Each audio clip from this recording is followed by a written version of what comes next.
Tradicionalmente se ha dividido a la respuesta inmune en innata y adaptativa. En realidad es un proceso continuo donde en un primer tiempo la respuesta inmune innata inicia la defensa del organismo, dando tiempo a la respuesta adaptativa a ensamblarse y dar una respuesta específica. El punto de unión de la respuesta inmune lo representa la presentación de antígeno, donde la célula presentadora procesa los antígenos y muestra una secuencia peptídica a los linfocitos para poder, a partir de ese momento, dar una respuesta específica. La presentación de antígeno comienza con la interacción de la célula T con antígenos peptídicos de células afectadas, por medio de sus receptores de células T, por sus siglas en inglés TCR. Esta célula puede reconocer péptidos, pero solo si estos están asociados con ciertas proteínas de la propia célula infectada, denominadas proteínas del complejo principal de histocompatibilidad, MHC por sus siglas en inglés. Las proteínas del complejo principal de histocompatibilidad se encuentran en la superficie de la célula huésped y las hay de dos tipos. Todas las células del huésped muestran proteínas MHC1, cuya misión es presentar péptidos sintetizados endógenamente en el citosol prácticamente de todas las células, lo que permite el reconocimiento inmunológico de células infectadas por virus o cánceres. Además del MHC1, las células presentadoras de antígeno, es decir, los macrófagos, las células dendríticas y las células B, también muestran MHC tipo 2, que es otro tipo de proteína presentadora de antígeno. En este video vamos a profundizar en el mecanismo del complejo principal de histocompatibilidad clase 1. Las proteínas principales de histocompatibilidad clase 1 se expresan en la superficie celular de las células nucleadas. Las moléculas de MHC1 forman complejos triméricos que consisten en una cadena pesada, una cadena ligera y un péptido. En los seres humanos, las moléculas de MHC1 son muy polimórficas.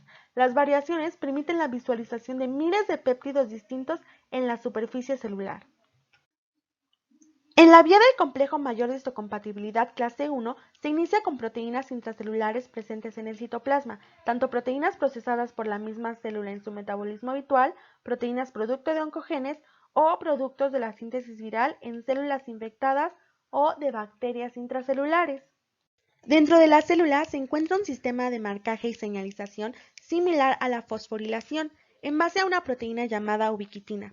En este caso, la ubiquitina se une a secuencias específicas de péptidos y servirá como marca para el siguiente paso, en el cual participa un complejo enzimático multiproteico de forma cilíndrica llamado proteosoma. Cuando alguna de las proteínas marcadas por ubiquitina ingresa a este, se degrada la proteína en los sitios marcados, dejando solo residuos peptídicos. Únicamente alrededor del 10% de los péptidos producidos por los proteosomas presenta una longitud óptima, que es de 8 a 10 aminoácidos, para encajar en la hendidura de las moléculas de clase 1 del MHC. Es probable que cerca del 70% de los péptidos sean demasiado pequeños para funcionar en la presentación del antígeno, y el 20% remanente sobresaldrá de la hendidura o requerirá una escisión adicional. Este procesamiento adicional puede suceder antes del transporte al interior del retículo endoplásmico, como por ejemplo por las aminopeptidasas citosólicas o después del transporte, en cuyo caso pueden emplearse las aminopeptidasas residentes en el retículo endoplásmico, ERAP1 y ERAP2. Como los péptidos antigénicos para la vía de la clase 1 se generan en el citosol, pero las moléculas de la clase 1 del MHC y la microglobulina se sintetizan en el retículo endoplásmico, es necesario algún mecanismo de transporte. Este transporte se lleva a cabo por dos miembros de la familia de transportadores ABC, los transportadores asociados con el procesamiento del antígeno TAP1 y TAP2. La proteína dimérica TAP se localiza en la membrana del retículo endoplásmico, donde media el transporte activo y dependiente del ATP de péptidos procedentes del citosol hacia la luz del retículo endoplásmico. En el lado luminal de la membrana del retículo endoplásmico, la proteína TAP se asocia a una proteína llamada tapacina, que lleva el transportador TAP al complejo con las moléculas de la clase 1 del MHC que esperan la llegada de los péptidos. La cadena pesada de clase 1 recién sintetizada es retenida en el retículo endoplásmico por la chaperona molecular calnexina. La calnexina colabora en el plegamiento de la proteína y favorece el ensamble con la beta-2 microglobulina. Posteriormente, la calnexina es reemplazada por la calreticulina, que tiene propiedades similares a la lectina y, junto con la proteína dimérica TAP, tapacina y ERP57, constituyen el complejo de carga de péptidos, PLC por sus siglas en inglés. TAP transloca péptidos que luego son considerados para su unión a moléculas de MHC1. Estas moléculas vacías son mantenidas en un estado receptivo a los péptidos por la chaperona tapacina, que también promueve la unión de los péptidos al complejo de histocompatibilidad. En esta reacción, las moléculas de MHC1 prueban la unión de muchos péptidos y, posteriormente, liberan la mayoría de ellos hasta que se une un péptido adecuado. Suelen ser péptidos de una longitud muy específica de 8 a 10 aminoácidos, con residuos de anclaje apropiados.